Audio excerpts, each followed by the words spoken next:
commonly constructed ninth class. Keypad door lock system. Introduction. A keypad door lock system is an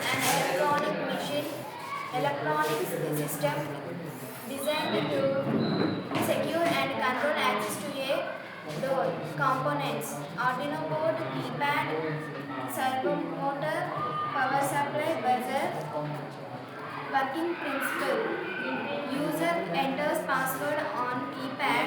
Arduino verifies password and checks access rights.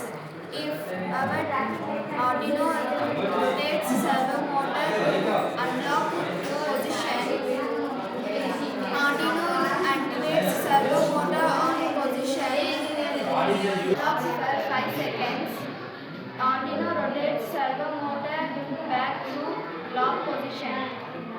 Features: